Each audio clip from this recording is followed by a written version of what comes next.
There was blood on the antlers and a trail of broken hearts.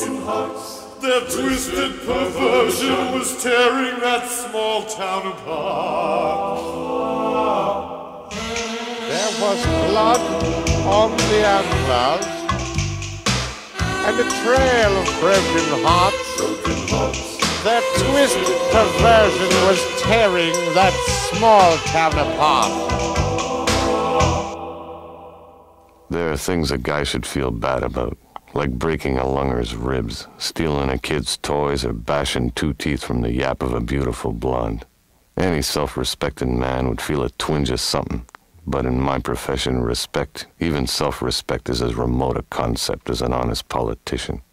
You see, Stella Bartlett was the kind of dame men go hungry for. There was too much of her for any dress or man to contain. She was like absinthe.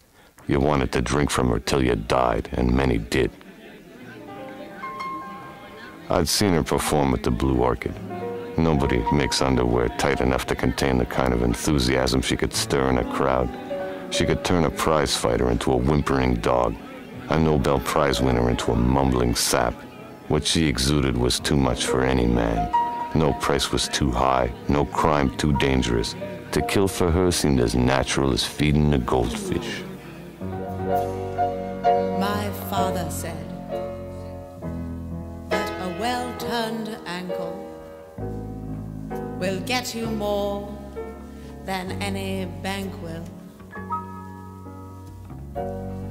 So I have always displayed my very best in a voguish state of half undress,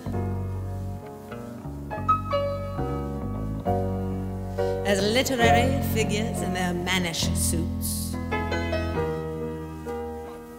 or foreign royalty of ill repute. Southern daughters with their innocent eyes. For each man I devise a new disguise. I simply hook them, or I will cook them, or I will eat them alive. Yes, I simply hook them, or I will cook them. But this girl, she is gonna survive.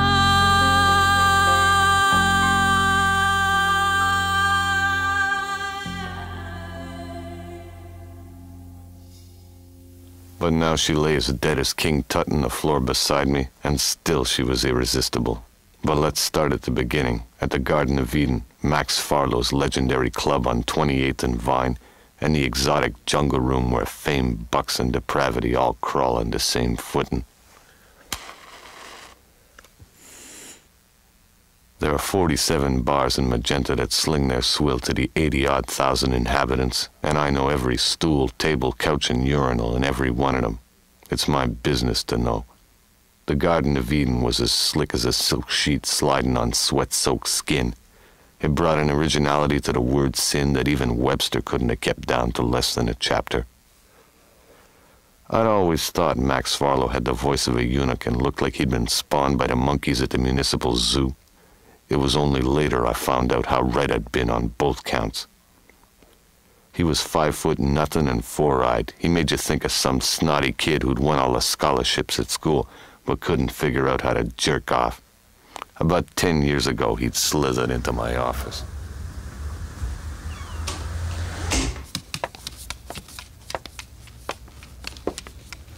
I recognized his $1 million larynx before the face. Max Farlow, alias Little Max, the singing Boy Scout, and his faithful dog Reggie, exploring their way into the heart of America, cleansing the nation with their carbonized image on the silver screen. The solution formed by his aftershave and natural scent, and the mutt's flatulence was overpowering, so disgusting it was almost hypnotic. What can I do for you? It is Mr. Farlow.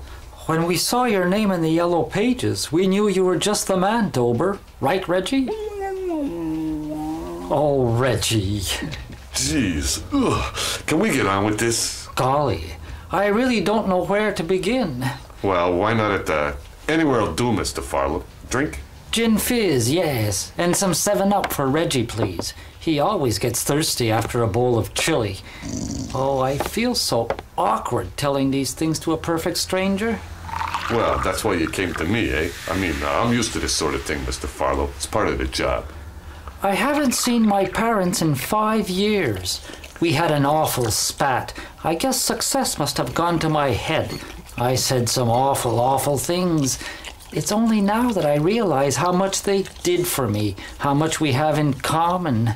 Oh, it's terrible. I called my mother a vampirous, mercenary, conniving old whore. Even when I should have felt some sort of pity for him, mixed up as he seemed. Cruel adolescent-type fantasies like tying him to a tree and setting his dog on fire would mar my concentration. Scumbag! Can you run that one by me again, Mr. Farlow? Okay. I called my mother a vampirous, mercenary, Oh, never mind, Mr. Dober. You must help us find them. We've been told they are in Magenta, living under assumed names. I want to pay them back, do as much for them as they did for me and Reggie. Ooh.